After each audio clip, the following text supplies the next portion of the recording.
Hello there, my name is Jordan Leroy Hansen, also known as Ledev, and I'm here to continue my review of the cards that have been spoiled for the Boomsday project. Now, what we're doing now is pretty much for this video, or even next two videos, we're doing the catch-up. There's a lot of cards that have been spoiled thanks to the reveal stream, and there's even a few little cards that I realized I missed when I checked back at all the cards I reviewed and such. So, let's not delay this any longer, let's get started with the 5-mana free sits, Necro Mechanic. Your Death Rattles trigger twice. This one is pretty self-explanatory. For at least the standard cycle, it seems now Hunter have their own Baron Rivendare. If anyone doesn't know what that card is, it's an old card from Natsuramas that does the same thing. It had better stats, but this one also has pretty decent stats as well. Death Rattle Hunter is a thing in the current meta, so yeah, it makes sense that they print this card for Hunter. It's kind of absurd in some instances, especially with... yeah, I could think of a lot of potential of cards that they don't mind triggering the Death Rattle twice. Like, the Goblin Bomb is kind of a hilarious one, but there's even just some more practical ones, such as... I can imagine, like, turn 4 Arthas, turn 5 play this, then do a trade-in, and then get 2 Death Knight cards and such. There's endless possibilities of how you can actually exploit this card. And the factor is it has decent stats, so it can be sticky on the board. It might get silenced, though, once people realize what you're doing, but you still then have a 5-mana free set, which is at least efficient to trade into that Spellbreaker and such. Overall, this one's pretty easy. It's a great card. Death Rattle Hunter is a thing. This card synergizes well in that deck archetype. I could even see this in a mid-range Hunter deck that just has some few very essential powerful Death Rattles. It's just a really good card, and it's actually a nice addition for the Hunter class in the Epic slot. Next up is a card that I was surprised that I missed since this actually got revealed really early. I think in my defense I was forgetting about this card after they revealed it on the Enter the Boom Labs project video. Maybe it's because I got mesmerized by the amazing fight scene. Who knows. Anyway, still, this is an absurd card. It's the 1-mana Omega Assembly for Warrior. Discover a mech. If you have 10 mana crystals, keep all 3 cards. Yeah, this is really good. They definitely are trying to encourage Mech Warrior in this meta, and this is a perfect card for that archetype. Now, one thing to keep in mind, and I think this is a thing that I'm going to have to tell people with most of the Omega cards, realize that if you have to, it's not going to be the end of the world if you have to play this before 10 mana crystals. I think some people are going to get really greedy and they're like, oh, I'm going to wait till I get 10 mana. Wait till I get to 10 mana! And then just get all 3 mechs and be nice and happy. But if the board state is necessary to play this card so you can try to get a mech to help complement and compete against the board state, just do it. I know it doesn't feel great, but it doesn't feel as great as just getting free random mechs in your hand, but still, just be very efficient when using this. Don't mind playing it early, and if you play it late, great. Overall, this is a great card. We have seen a lot of mechs in this current Boomsday, and we're going to get to those, which makes this card just ridiculously one of the more absurd Omega cards that they revealed from this sub-mechanic. It's really good. It's a card that Warrior needed, and they will not mind playing with it. I can tell you that right off the bat. Speaking of mechs, let's actually start with a really peculiar mech. This one is the Piloted Reaper. A 4-mana 4/3 with a Death Rattle. Summon a random minion from your hand that costs 2 or less. This is not one of the better mechs they showed off. Like, yeah, this is an homage to Pirated Shredder for people who played during the Goblin and Gnomes meta. And this is both powerful and weaker than Pirated Shredder. Powerful in the sense that you do have, in a basic extent of the word, control of what this minion will summon. So, for example, if you play a very Death Rattle-centric type of mech deck, or maybe even Death Rattle deck in Central, you have a ridiculously powerful 2-drop that you would not mind playing for free, Pirated Reaper does, in a sense, help you get through that. And the stats, of course, are decent as well, but The problem is that random cost does hurt this card a little bit. I mean, you could try to brew your deck around this card and make sure that the 2-drops are always going to be powerful, but I don't see this being in the same type of deck if people are playing Doomsayer. Let me just put it right that in their deck. They're going to feel bad when they play this Death Rattle. Oh, I summon a Doomsayer. Though, on the other side of the coin, you could make an argument for Doomsayer in the sense that if you just let the opponents trade into it and then Doomsayer's the trap, so then it actually removes the board state, clears it, and then actually gets you the better tempo advantage. Okay, maybe having Doomsayer in your deck with this card is not the end of the world, but I'd say it's a fine mech. I think it's going to be one of the more funner mechs to play with rather than practical in design. It's amusing. You're probably going to get away with some pretty nifty tricks, but don't go into best case mentality with this card. Next up is actually a card for Mage, which is the Research Project. It's for 2 mana, and each player will draw 2 cards. So, obviously, this is a Cold Light Oracle without the Cold Light Oracle. And I don't think this is great within the current standard. And the main reason why I say that is because, well, Mage is not exactly a quote-unquote mill archetype, and letting your opponent dig into their deck to try to get answers, even if you draw your answers, could be very detrimental to your overall game plan. And I don't really see any way you can take advantage of the symmetrical-like effect within Mage. I mean, maybe in a control Mage, they might put this at least as a one-of, so they can still dig in their deck for control answers, and that they hope that the symmetrical effect of the player getting their cards will make them green enough to play cards, and then they can just control the board state with whatever spell they have. I could see that argument. I don't know if it's a legitimate argument, though. I will say, I will challenge people to try to make a mill Mage deck. I think they're going to not have a good time, but who knows? I mean, there is enough cards, or not enough, there's at least enough cards that make it where you summon a card for your opponent's hand and such. With this and Research Project, I don't know, maybe. Overall, I think this is a meh card, but we'll get a lot better post-rotation once we lose some of the more better draw spells that we've been getting from the previous expansions.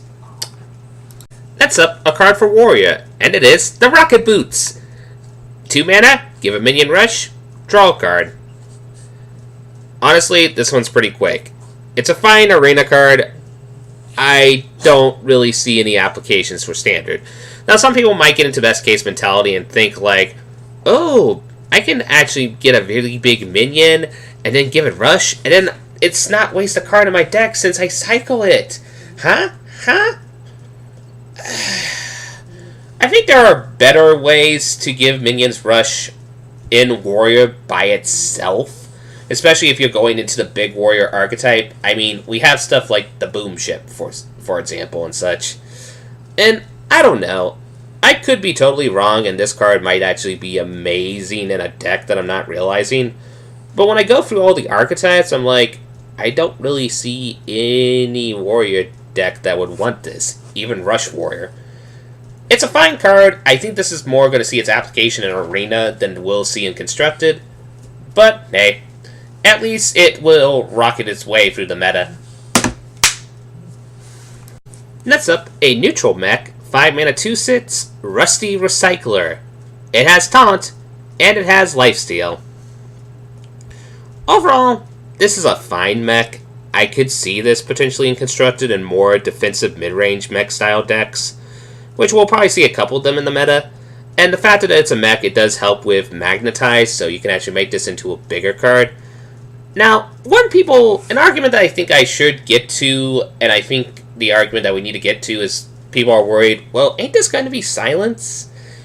Yeah, it's probably going to be Silence, but here's the thing you gotta keep in mind. The only thing that's going to be Silence is the Taunt and the Lifesteal. The creature type never, and I repeat this, never gets Silence. Why is this relevant for mechs at the moment? Well, because Magnetic. Sure, maybe it loses its taunt and lifesteal now, but you have ways to give it back taunt and lifesteal, and maybe even a stat boost later. Like with Zilliats, or even with other cards we'll get to. So, Magnetic is actually kind of one of the more clever ways that... I don't know if it's intentional Blizzard did this, but it's the more clever ways to help mid-range decks go competing against the very control-heavy silent decks, which is actually really, really cool. So, overall, let's get back to this card. I think this is a fine card. I see this more play in mid-range decks. If you need a defensive card, it's a great defensive card. It is prone to removal, it is prone to silence, but I do think with the Magnetic, it will help it keep being sticky on the board. You'll play it if you need to, and if you don't, well, you don't. Next up, we're going back to Hunter with a secret plan, that is. A 1-mana spell, Discover a Secret. So, this is pretty much Hunter's own Hydrologist, to put in perspective, but it's on a spell and it costs 1 less, which is not bad, actually. I think there are some control decks that might actually take advantage of this card. The best advantage with people with Hydrologist and such and Paladin when they play that card and Secrets, yeah, there was the benefit of it being a Murloc, and it does synergize with Murloc synergies if you had that, don't get me wrong. But the factor that the opponent cannot have a hunch of what secret you are playing made it an actual secret. And that's the same thing that goes with Secret Plan. You can now actually choose from whatever secret that's in the Discover slot, Discover bucket, pick up that secret, play it, and then your opponent has to make a guess. Like, they can't determine what secret you played, and you can use that as a realm of mental mind games. Now, I do think that this is more of a 30th card in your deck. I don't think this is as powerful as many of the Hunter cards that we are getting, and other cards that are in the neutral slot. But I do feel that if you want to play this card, you'll probably get some mileage out of it. Overall, it's a really nice combat trick that they got for Hunter, and it's one that might be kept a little secret to some people. Next up is a neutral minion, a 1-mana 1/1 mech with Magnetic and Rush, and it's Skaterbot. Now, cue the 90s pop song joke that every streamer and every YouTuber had made already. Overall, though, this card it's alright. I don't think it's great. It's one of those where, yeah, the fact that you have a 1-mana quote-unquote spell stat boost card to give something a rush makes this in some arguments a lot better than Rocket Boots, but in some ways a lot worse since you don't get the card cycling out of it. Still, the Magnetic is relevant. You can put this on a mech if you play a really big mech and then give a rush and a stat boost and then help with efficient trades. But really, that's the only practical application on this. There is one deck that I do see this having some fun potential play, but I'm going to foreshadow that because that's actually going to be part of a deck list that I'm going to show off in an upcoming video. But overall, I think if you are in a mech deck that needs to make non-rush mechs have rush, it's a fine way to do it. I don't think it's a perfect way to do it, but it'll be interesting to see the application of this little Skaterbot. And oh boy, now the Skater Boy song's stuck in my head. Oh no. Phew. One benefit of reviewing a science-based card expansion, you have access to a variety of devices. Some that can actually drill out some really annoying 90s nostalgia memories. Oh, speaking of a drill, that's actually our next card. The 6-mana 5/1 mech with Rush, Spark Drill. It also has a Death Rattle. Add 2 1/1 Sparks with Rush to your hand. I've seen a lot of people dissing on this card because they're like, oh wait, these are the Sparks. These are Elementals. These are not mechs. That can't be sticky like mechs. Why would I do this? The mechs won't synergize with Magnetize. Why would I play this card? You play this card because it's a burn spell. That's really the best way I'm going to phrase it. You play this card because it's a efficient burn spell. Plus, there is actually one class that will probably not mind getting some extra elementals in their hand. Mostly Shaman, and even Mage, since they have elemental archetypes within their class archetypes that you can play as. The most popular one being Elemental Age, obviously. Plus, if you do have Frostlich Jaina out as your Death Knight hero, those sparks then become a lot more beneficial since not only they give you minimal life gain, but they can also help you with trades to help you get the enemy minions at a specific health stance, aka 1 health. That way your hero power becomes a lot more effective and you get more Frost Elementals. Overall, I think this card is perfect in Elemental. It's the perfect mech that you can actually play in an Elemental deck and not feel bad that it doesn't quote-unquote synergize with your archetype right off the bat. But giving all classes an option to getting the sparks within their quote-unquote card pool is nothing to scoff at, if I'm being quite frankly honest. A 1-1 rush, sure, doesn't feel great, but attach it to what is going to be most likely a burn spell, then it's absolutely perfect. Next up, ironically, another way to give every class an option to play with these little sparks, and it is the 2-mana 2-1 Spark Engine. With a battle cry, add a 1-1 Spark with Rush to your hand.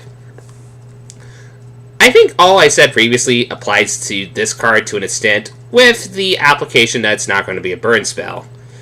And that, in itself, might be the cons of this card, because then I think the only class that might want to play with this card is maybe Elemental Mage, and that's a legitimate maybe. It's hard because you kind of have to go into an influx when you play a deck that's not totally centered around mechs, like you're centering around elementals when you play Elemental Mage.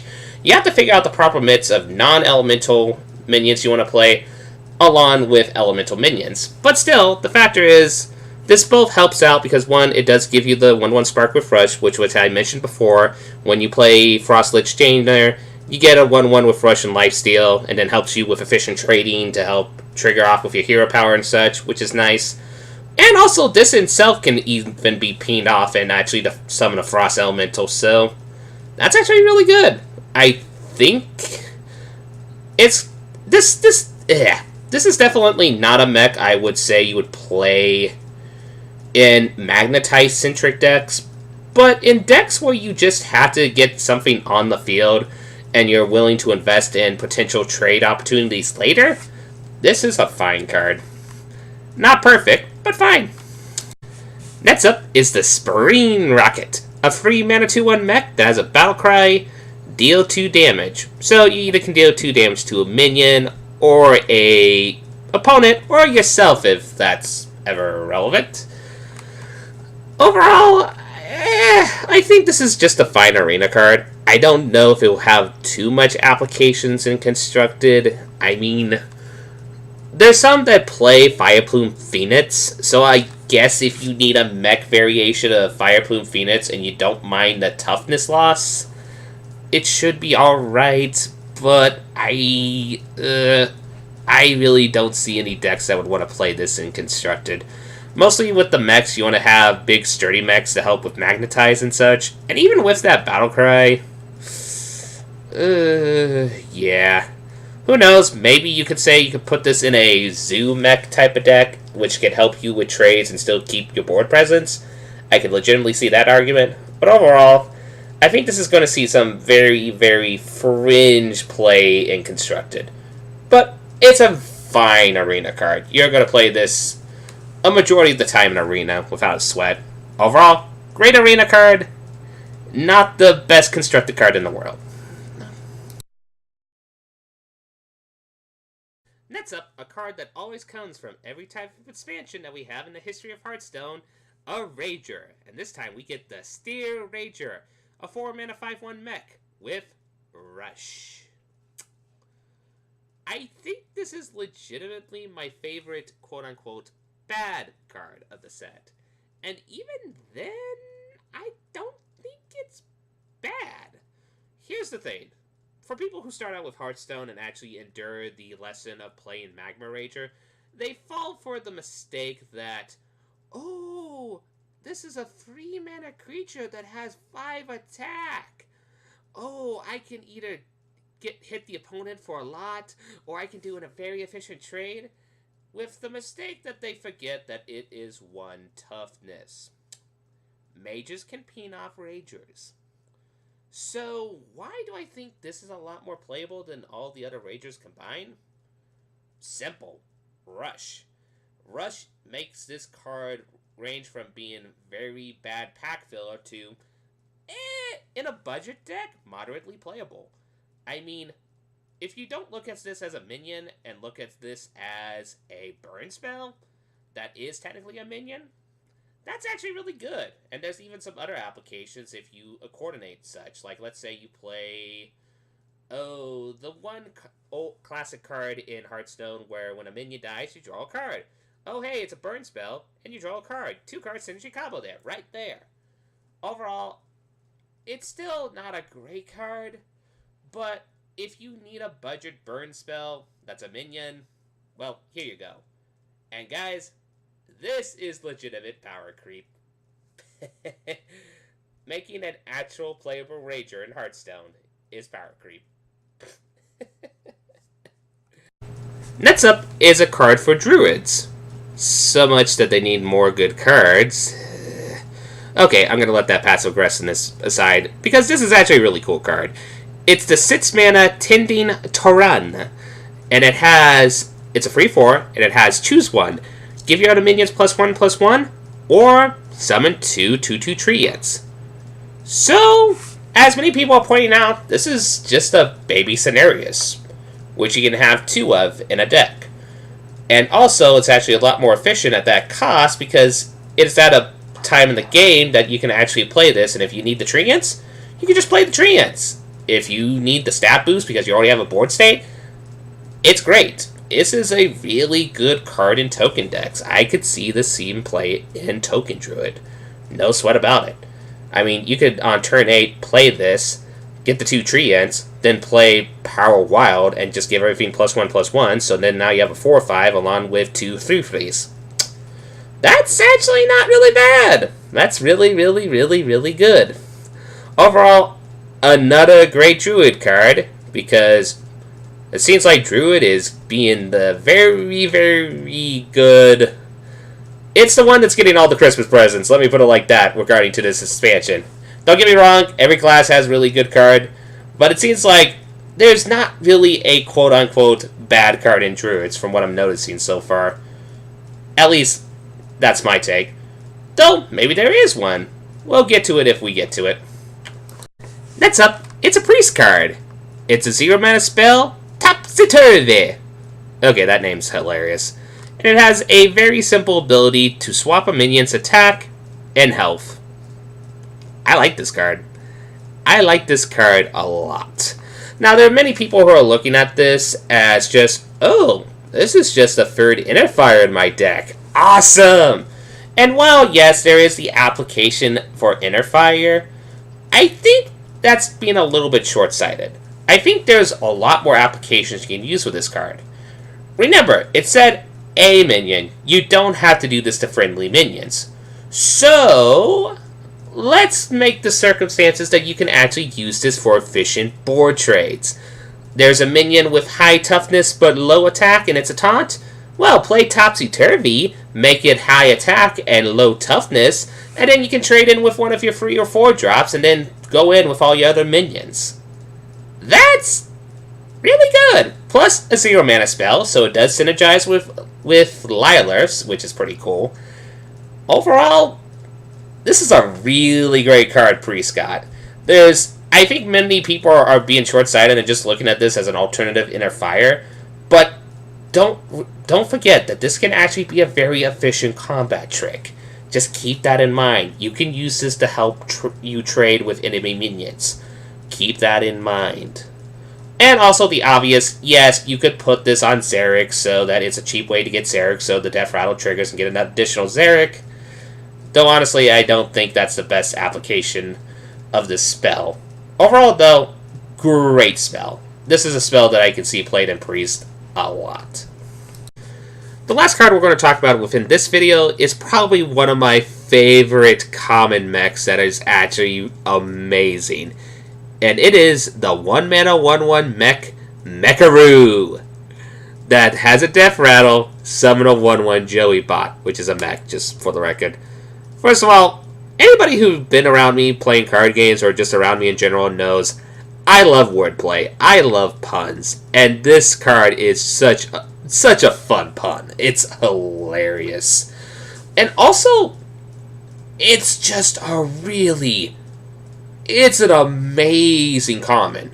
Now, for people who are wondering why everybody is so hype about this card, you gotta realize something. This is a mech version for all classes to have access to Possessed Villager. And Possessed Villager, for those who haven't played with the card in Zoo-Lock or a variety of Zoo-based decks, it's a really good card.